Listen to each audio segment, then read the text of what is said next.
సృష్టికి మూలం అమ్మతనం, సృష్టించలేనిది అమ్మ గుణం.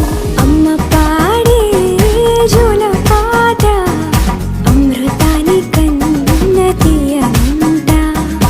అమ్మ పాడే లాలి పాట తేనెలూరి పారే ఏరుంట.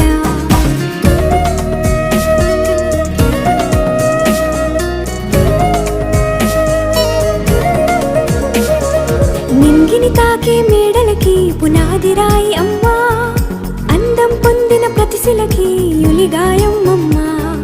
నింగిని తాకే మేడలకి పునాది రాయి అమ్మా, అందం పొందిన ప్రతిశిలకి యులిగాయం అమ్మా. చీకటి చెరిపే వెన్నెలకి జాబిల్లి అమ్మా, లోకం చూపే కన్నులకి